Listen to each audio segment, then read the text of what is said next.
Nativity certificate NEET for filling NEET application அப்படின்னு சொல்லி கேட்டிருக்காங்க. ஓபிசி கிரீமி லேயராக இருந்தால் சர்டிஃபிகேட் உங்களுக்கு வராது, ரிஜெக்ட் ஆகிடும். பை டிஃபால்ட் நீங்கள் ஜென்ரல் கேட்டகரிக்கு போயிடுவீங்க. கேட்டகரி சர்டிஃபிகேட் இருந்தால்தான் ஆல் இந்தியா கோட்டா கவுன்சிலிங் கலந்து கொள்ள முடியுமா, இல்லை நீட் எக்ஸாம் அப்ளை பண்ணவே கேட்டகரி சர்டிஃபிகேட் கண்டிப்பாக வேண்டுமா அப்படின்னு சொல்லி கேட்டிருக்காங்க. கட்டாயம் நீட் எக்ஸாம் அப்ளை பண்ணுறதுக்கே கேட்டகரி சர்டிஃபிகேட் தேவை. நாளைக்கு நீட் எக்ஸாமுக்கு முன்னாடி ஒரு சின்ன பிரச்சனை நடந்தால் கூட நம்ம ஒரு வருஷம் படிச்சுட்டு வந்திருப்போம், 2 வருஷம் படிச்சுட்டு வந்திருப்போம், அது பாதிக்கப்படக்கூடாது அப்படிங்கிற ஒரு முன்னெச்சரிக்கைக்காக தான் இந்த இடத்துல சொல்கிறேன். My dear students and parents, this is Daniel and welcome back to our channel. NEET UG 2026க்கு அப்ளை பண்ணக்கூடிய மாணவர்கள் மற்றும் பெற்றோர்கள் நம்மளுடைய கமெண்ட் செக்ஷன்ல நிறைய கேள்விகளை கேட்டிருந்தாங்க. எஸ்பெஷலி NTA இந்த அட்வைசரி நோட்டிஃபிகேஷன் ஆதார் அப்டேட் பண்ணுங்க, கேட்டகரி சர்டிஃபிகேட் அப்டேட் பண்ணுங்கிற நோட்டிஃபிகேஷன் கொடுத்ததுக்கு அப்புறம் ஏகப்பட்ட மாணவர்கள் நிறைய கமெண்ட் செக்ஷன்ல நிறைய கேள்விகளை கேட்டிருக்காங்க. முக்கிய ஃபோன் கால்ஸும் தான். ஸோ இதில் நிறைய மாணவர்கள் காமனாக கேட்கக்கூடிய சில முக்கியமான கேள்விகளை தான் இந்த வீடியோவில் யோர் டவுட்ஸ் ஆர் ஆன்சர்ஸ் அப்படிங்கிற இந்த செஷனில் பார்க்க போகிறோம். இது வரைக்கும் நீங்கள் நம்ம சேனலை சப்ஸ்கிரைப் பண்ணாமல் இருக்கீங்க, ஃபர்ஸ்ட் டைம் நம்ம வீடியோக்கு வந்திருக்கீங்க, நம்ம சேனலை இப்போ தான் ஃபர்ஸ்ட் டைம் பார்க்குறீங்க அப்படின்னா மிஸ்பா அகாடமியில் நீட் அண்ட் ஜேஇ ரிலேட்டடாக, engineering counselling and medical counselling ரிலேட்டடாக நிறைய வீடியோஸ் இனி வருகிற நாட்களில் போஸ்ட் பண்ண போகிறோம். இதுக்கு முன்னாடி நடந்த கவுன்சிலிங்லேயும் ஏகப்பட்ட விஷயங்களை கவர் பண்ணியிருக்கிறோம். ஸோ இது வரைக்கும் நீங்கள் நம்ம சேனலை சப்ஸ்கிரைப் பண்ணாமல் இருக்கீங்க அப்படின்னா மறக்காமல் சேனலை சப்ஸ்கிரைப் பண்ணி வச்சுக்கோங்க.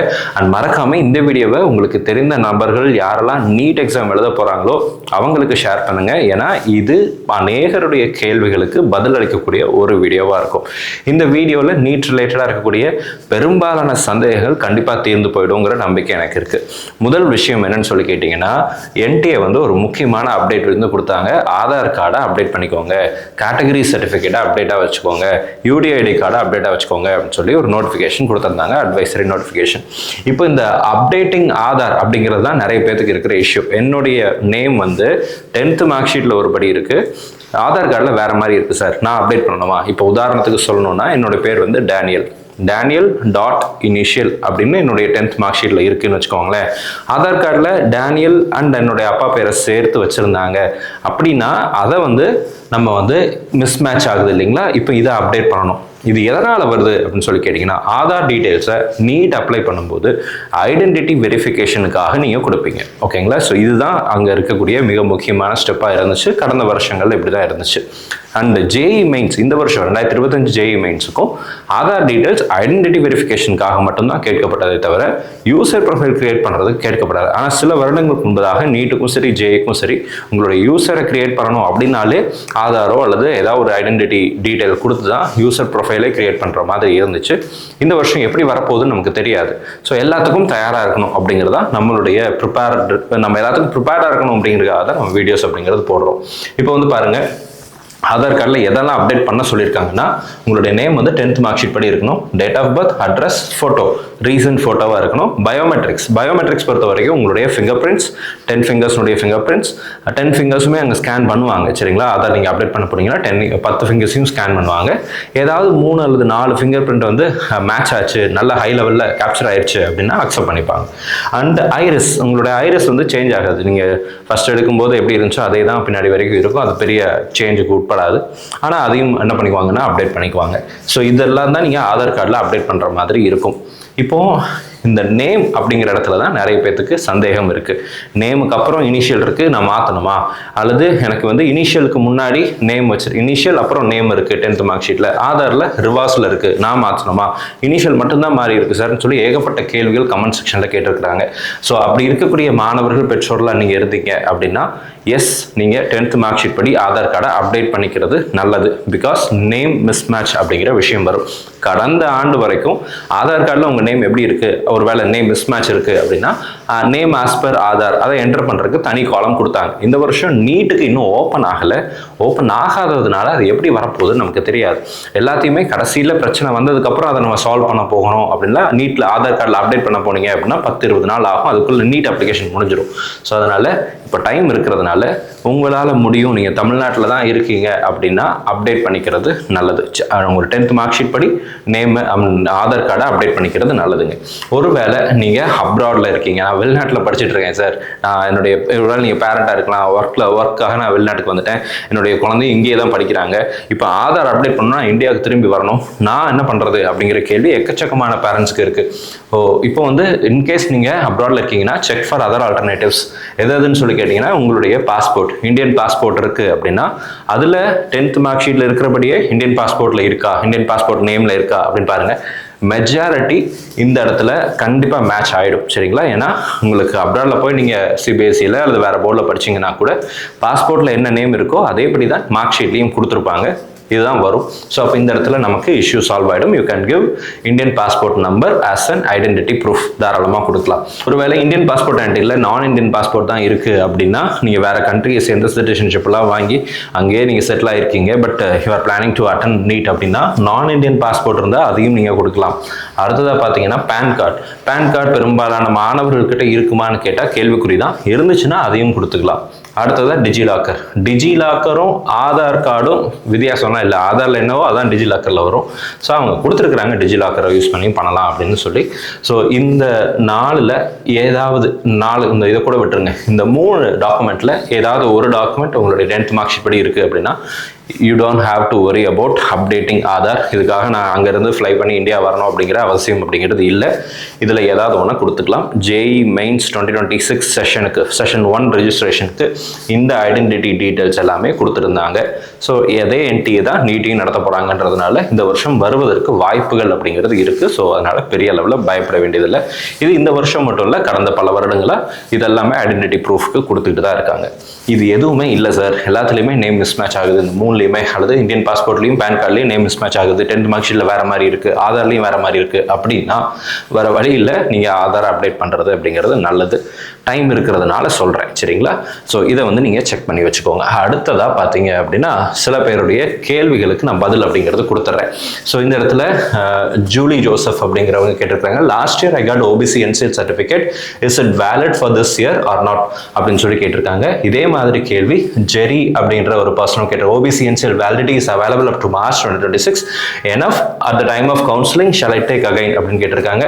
அடுத்ததாக பார்த்தீங்கன்னா பிரபா கிராஃப்ட் அண்ட் லைஃப் அப்படிங்கிற அக்கௌண்ட்ல இருந்து, சார் OBC எப்போ வாங்கினா நீட் கவுன்சிலிங் வர அந்த சர்டிஃபிகேட் வேலிட் அப்படின்னு சொல்லி கேட்டிருக்காங்க. நீங்கள் எப்போ டாக்குமெண்ட் OBC NCL சர்டிஃபிகேட் வாங்கினீங்கனாலும் அது அந்த ஃபினான்ஷியல் இயரோட முடிஞ்சிடும். நீங்கள் ஆல்ரெடி அப்ளை பண்ணியிருந்து போன வருஷமே நான் வாங்கியிருந்தேன் அப்படின்னா, கவுன்சிலிங்காக வாங்கியிருந்தீங்க அப்படின்னா உங்கள் சர்டிஃபிகேட்டில் வேலிட் அப் டு அப்படின்னு சொல்லி ஒரு டேட் போட்டிருப்பாங்க. பெரும்பாலான சர்டிஃபிகேட்டில் March 31, 2026 அப்படின்னு சொல்லி போட்டிருப்பாங்க. ஸோ இது போன வருஷம் நீங்கள் ஏப்ரலுக்கு அப்புறம் எடுத்திருந்தீங்கன்னா, போன வருஷம் ஜனவரி டிசம்பர் அந்த மாதிரி எடுத்தீங்க, போன வருஷம் ஜனவரி பிப்ரவரியில் எடுத்திருந்தீங்கன்னா March 31, 2025 அப்படின்னு சொல்லி போட்டிருக்கோம். அப்படி இருந்தால் சர்டிஃபிகேட் ஆல்ரெடி வேலிடிட்டி ஓவர் முடிஞ்சிருச்சு, அதை யூஸ் பண்ணி நம்மளால் பண்ண முடியாது. வேலிடிட்டி March 31, 2026 அப்படின்னு இருந்துச்சுன்னா நீங்கள் அதை நீட் அப்ளை பண்ணுறதுக்கு யூஸ் பண்ணிக்கலாம். இந்த இடத்துல கேட்டிருக்காங்க பாருங்க, March 2026 வரைக்கும் வேலிடிட்டி இருக்குது. அப்படி இருந்துச்சுன்னா நீங்கள் நீட் அப்ளை பண்ணுறதுக்கு யூஸ் பண்ணிக்கலாம். கவுன்சிலிங் போகும்போது ஏப்ரல் ஆகிடுது, நெக்ஸ்ட் ஃபினான்ஷியல் இயர்க்குள்ளே நம்ம போயிடுவோம். ஸோ அகைன் நீங்கள் திரும்ப எடுக்கணும். ஸோ இந்த 3 கேள்விக்கும் பதில் அப்படிங்கிறது நான் கொடுத்துட்டேன். March 31, 2026 வரைக்கும் வேலிடிட்டி இருக்கான்னு செக் பண்ணிக்கோங்க. அப்படி இல்லைன்னா புதுசாக அப்ளை பண்ணிடுங்க. இப்போ நீங்கள் அப்ளை பண்ணீங்கனாலும் March 31 முடிஞ்சிடும். அடுத்ததாக ஏப்ரலுக்கு அப்புறம் நீட் எக்ஸாம் முடிஞ்சதுக்கப்புறம் நீங்கள் மார்க்கெல்லாம் பார்த்ததுக்கப்புறம் கூட நீங்கள் அப்ளை பண்ணிக்கலாம். 10-20 நாளில் வந்துடுது. அடுத்த கொஸ்டின் போயிடலாம். சரிங்களா? இது வந்து ஜெயா அர்ஜுன் அப்படிங்கிற அக்கௌண்ட்லேருந்து, nativity certificate NEET for filling NEET application அப்படின்னு சொல்லி கேட்டிருக்காங்க. நீட் அப்ளிகேஷன் ஃபில் பண்ணுறதுக்கு nativity certificate is not needed, but as far as counseling is concerned, Tamil Nadu state counselling நீங்கள் போகிறதாக இருந்தால் நேட்டிவிட்டி சர்டிஃபிகேட் அவசியம் தேவை. ஆல் இண்டியா கோட்டா கவுன்சிலிங் போகிறதாக இருந்தால் நேட்டிவிட்டி சர்டிஃபிகேட் தேவைப்படாது. நீட் அப்ளை பண்ணுறதுக்கும் நேட்டிவிட்டி சர்டிஃபிகேட் தேவைப்படாது. கடந்த ஆண்டு வரைக்கும் இதுதான் நடைமுறை. இந்த ஆண்டு டாக்குமெண்ட்டில் ஏதாவது அப்டேட் ஆச்சுன்னா நான் வீடியோ கண்டிப்பாக போடுவேன், டாக்குமெண்ட் ரிக்வயர்டு அப்படின்னு சொல்லி. அந்த வீடியோவை செக் பண்ணி பார்த்துக்கோங்க. இன்கேஸ் இந்த வருஷம் ஏதாவது அப்டேட் பண்ணாங்கன்னா நான் வீடியோவில் அப்டேட் பண்ணி சொல்லிடுறேன். அடுத்த கொஸ்டின் பார்த்தீங்கன்னா கோட்டை மாதவி அப்படிங்கிற அக்கௌண்ட்லேருந்து, சார் மை டாட்டர் பிடபிள்யூடி கேண்டிடேட் 40% இருக்கு, நீட் முடிஞ்ச பிறகு ராஜீவ்காந்தி ஹாஸ்பிட்டலில் செக் பண்ணணும்னு டீட்டெயில் சொல்லுங்கள் சார், எனக்கு தெரியாது சொல்லி கேட்டிருக்காங்க. இன்கேஸ் நீங்கள் பிடபிள்யூடி மாணவர்களாகவோ அல்லது அவர்களுடைய பெற்றோர்களாகவோ இருந்தீங்க அப்படின்னா we are here. Misba academy உங்களுக்கு அனைத்து விதமான உதவிகளையும் செய்யும். இதுக்கு வந்து செப்பரேட்டாக ஒரு குரூப்பும் இருக்குது. இந்த வீடியோட டிஸ்கிரிப்ஷனில் நம்ம வந்து அதனுடைய லிங்க் கொடுத்துருக்குறோம். இன்கேஸ் நீங்கள் பிடபிள்யூடி மாணவர்களாக இருந்தால் நீங்கள் அந்த குரூப்பில் ஜாயின் பண்ணிக்கலாம். அந்த குரூப் வந்து it is only for PWD category students. அவங்களுக்கு ஹெல்ப் பண்ணணுங்கிறதுக்காக தான் கிரியேட் பண்ணியிருக்கோம். மற்ற மாணவர்கள் அதில் இணைந்து கொள்ள வேணாம். நமக்கு அதர் ஸ்டூடெண்ட்ஸ்க்கு வேறு டிஃப்ரெண்ட் டெலிகிராம் குரூப்ஸ் எல்லாம் இருக்குது, நீங்கள் அதில் ஜாயின் பண்ணிக்கோங்க. பிடபிள்யூடி கேட்டகரிக்கு தனியாக வாட்ஸ்அப் குரூப் இருக்குது, நீங்கள் அதுலேயும் ஜாயின் பண்ணிக்கலாம். அதில் உங்களுக்கு எல்லா டீட்டெயில்ஸும் நம்ம உங்களுக்கு ஷேர் பண்ணிவிடுவோம். நீங்கள் அதுக்கு எந்த விதமான பேமெண்ட்டும் பண்ண வேண்டியதில்லை. It's a complete free guidance for medical counselling as well as ஜேஇக்கும் நம்ம பண்ணுறோம். உங்களுக்கு சந்தேகம் இருந்துச்சுன்னா நீங்கள் போட்டுக்கலாம். இது இப்போதைக்கு வேண்டியதில்லை. நீட் அப்ளை பண்ணுறதுக்கு யூடிஐடி கார்டு அவசியம் தேவை, பிடபிள்யூடி கேட்டகரி சர்டிஃபிகேட் அவசியம் தேவை. இந்த ரெண்டும் இருந்துச்சு, ஸ்டேட் கவர்மெண்ட் இஷ்யூ பண்ண PWD certificate and central government issue பண்ண யூடிஐடி கார்டு, இந்த ரெண்டும் இருந்துச்சுன்னா நீங்கள் நீட் அப்ளை பண்ணிக்கலாம். கவுன்சிலிங்க்கு அப்போ தான், கவுன்சிலிங்க்கு முன்னாடி நீட் ரிசல்ட் வந்ததுக்கு அப்புறம் தான் நீங்கள் வெரிஃபிகேஷன் மெடிக்கல் செக்கப்புக்கு போவீங்க. இப்போதைக்கு வேண்டியதில்லை. நம்ம வீடியோ கண்டிப்பாக போடுவோம் அண்ட் வாட்ஸ்அப் குரூப் இருக்குது, ஜாயின் பண்ணிக்கோங்க. அடுத்ததாக பார்த்தீங்க அப்படின்னா கிரி பிரசாந்த் அப்படிங்கிற ஒரு அக்கௌண்ட்டில் இந்த பர்சன் கேட்டிருக்காங்க, sir OBC and OBC NCL ரெண்டும் ஒன்று தானா, இஸ் இட் சேம் அப்படின்னு சொல்லி கேட்டிருக்காங்க. ஓபிசி என்சிஎல் அப்படிங்கிறது நான் கிரீமி லேயர். உங்களுடைய சர்டிஃபிகேட்டில் அதர் பேக்வர்ட் கிளாஸ் அப்படின்னு சொல்லி ஓபிசி அப்படின்னு தான் போட்டு கொடுத்துருப்பாங்க. ஓபிசி அப்படின்னு உங்ககிட்ட சர்டிஃபிகேட் கொடுத்துட்டாங்க அப்படின்னாலே that means நீங்கள் ஓபிசி என்சிஎல்ல வர்றீங்க அப்படின்னு சொல்லி தான் அர்த்தம். ஸோ ரெண்டும் ஒன்று தான். ஓபிசி கிரீமி லேயராக இருந்தால் சர்டிஃபிகேட் உங்களுக்கு வராது, ரிஜெக்ட் ஆகிடும். பை டிஃபால்ட் நீங்கள் ஜென்ரல் கேட்டகரிக்கு போயிடுவீங்க, ஆல் இண்டியா கோட்டா பொறுத்த வரைக்கும், நீட் அப்ளிகேஷன் பொறுத்த வரைக்கும். அடுத்த கொஸ்டின் பார்த்தலாம். அப்துல் அசீத் அப்படிங்கிற person, sir OBC NCL certificate வாங்குவதற்கு பிஸ்னஸ் செய்பவர்களுக்கு என்ன நடைமுறை அப்படின்னு சொல்லி கேட்டிருக்காங்க. பிஸ்னஸ் இன்கம் வந்து நமக்கு சேலரி இன்கம் மாதிரி தான் கன்சிடர் ஆகும். ஸோ நீங்கள் டேக்ஸ் ஃபைல் பண்ணுறதாக இருந்தால் உங்கள் ஆடிட்ட கேட்டு நீங்கள் எவ்வளோ டேக்ஸ் ஃபைல் பண்ணுறீங்க, உங்களுடைய பிஎன்எல் எவ்வளோ அப்படிங்கிறதெல்லாம் கேட்டு அதுக்கு தகுந்த மாதிரி நீங்கள் உங்களுடைய அந்த டேக்ஸ் சப்மிட் பண்ண ஐடிஆர் ரிட்டர்ன் ஃபைல்ஸ் எல்லாம் நீங்கள் இ சேவா சென்டரில் கொடுத்தீங்கன்னா அதை பேஸ் பண்ணி அவங்க அப்ளை பண்ணி கொடுப்பாங்க. ஸோ இதை வந்து உங்களுக்கு வந்து இது பண்ணிக்கலாம். நீங்கள் இ சேவா சென்டரை காண்டாக்ட் பண்ணி இது பண்ணிடுங்க. So there is no separate இதுக்குன்னு சொல்லி தனியாக நடைமுறை எதுவும் இல்லை, எல்லாம் ஒரே மாதிரி தான் போகும். அடுத்து ஜெரி அப்படிங்கிற அக்கௌண்ட்லேருந்து இன்னொரு கேள்வியும் கேட்டிருக்காங்க. அது ரொம்ப முக்கியமான கேள்வின்றதுனால நான் அந்த இடத்துல வைக்கிறேன். பயோமெட்ரிக் சேஞ்சஸ் மீன்ஸ் அப்படின்னு சொல்லி கேட்டிருக்காங்க. If I power differs slightly then should I have to update it again. May 25 this year only I updated Aadhaar அப்படின்னு சொல்லி கேட்டிருக்காங்க. ஸோ இதே மாதிரி இன்னொரு கேள்வியும் இருக்குது. சரஸ்வதி அப்படிங்கிற அக்கௌண்ட்லேருந்து அவங்களும் கேட்டிருக்காங்க, சார் நான் ஆதார் 2020 அப்டேட் பண்ணிட்டேன், எனக்கு இப்போ ஐ பவர் கம்மியாக இருக்குது, கிளாஸ் போட்டிருக்கேன், அதனால மறுபடியும் ஆதார் அப்டேட் பண்ணணுமா அப்படின்னு சொல்லி கேட்டிருக்காங்க. ஸோ இன்கேஸ் நீங்கள் ஐ பவர் சேஞ்ச் ஆகுது அப்படின்னா ஐரிஸ் மாறாது, உங்களுடைய ஐரிஸ் உங்களோட தான், அது வேற யாருக்கும் போகாது, அது மாறாது. ஸோ அதுக்கும் இதுக்கும் சம்மந்தம் இல்லை. நீங்கள் ஆதார் போடும்போது நான் வந்து ஃபோட்டோ எடுத்திருக்கேன் சார், அதில் வந்து எனக்கு நான் கண்ணாடி போடாமல் எடுத்திருக்கேன், இப்போ வந்து பட் ஆக்சுவலாக நான் கண்ணாடி போடுவேன் அப்படின்னாலும் நீங்கள் பயப்பட வேண்டிய அவசியம் அப்படிங்கிறது இல்லை. ஸோ ஐரிஸ் சேஞ்ச் ஆகிறதுக்கு அவசியம் அப்படிங்கிறது மாறாது. At the same time biometrics அப்படிங்கிறது உங்களுடைய ஃபிங்கர் பிரிண்ட்ஸ் அண்ட் ஐரிஸ். இந்த ஃபிங்கர் பிரிண்ட்ஸ் பொறுத்த வரைக்கும் அப்டேட்டடாக இருக்கா அப்படிங்கிறத செக் பண்ணிக்கோங்க. நீங்கள் வளர வளர கொஞ்சம் அது என்ன ஆகும்னா, நீங்கள் ஃபஸ்ட்டு கொடுத்துருக்கிற போது அவங்க கரெக்டாக ரெக்கார்ட் பண்ணியிருக்காங்களா இல்லையாங்கிறது நமக்கு தெரியாது. ஒருவேளை finger print authentication biometric authentication நீட்ல வந்துச்சுன்னா வரும், இப்போ வரைக்கும் அஃபிஷியலாக வரல, ஒருவேளை வந்தது அப்படின்னா நீங்கள் ஃபிங்கர் பிரிண்ட்ஸ் வைக்கும்போது ஸ்கேன் ஆகணும், அது அக்செப்ட் ஆகணும், உங்களை ஐடென்டிஃபை பண்ணணும். அதனால நான் அப்டேட் பண்ணிக்கோங்க அப்படின்னு சொல்லி சொல்கிறேன். இது கட்டாயம் பண்ணணும்னு சொல்லி நான் அந்த இடத்துல வலியுறுத்தலை, ஆனால் பண்ணிக்கிறது நல்லது. நாளைக்கு நீட் எக்ஸாமுக்கு முன்னாடி ஒரு சின்ன பிரச்சனை நடந்தால் கூட நம்ம 1 வருஷம் படிச்சுட்டு வந்திருப்போம், 2 வருஷம் படிச்சுட்டு வந்திருப்போம், அது பாதிக்கப்படக்கூடாது அப்படிங்கிற ஒரு முன்னெச்சரிக்கைக்காக தான் இந்த இடத்துல சொல்கிறேன். So to avoid any type of inconveniences it is better to update it. Eye power change ஆகிறதுனால, நான் கிளாஸ் போடுறதுனால ஐரிஸ் நான் திரும்ப பயோமெட்ரிக்ஸ் திரும்ப அப்டேட் பண்ணணுமா அப்படின்னா இல்லை. பட் உங்களுடைய பயோமெட்ரிக்ஸ் ரீசெண்டாக இருக்கக்கூடியதாக இருந்துச்சுன்னா நல்லது. 2020 அப்படிங்கிறது 5 வருஷம் 6 வருஷத்துக்கு முன்னாடி. ஸோ அதனால் அப்டேட் பண்ணிக்கிறது அப்படிங்கிறது நல்லதுங்க.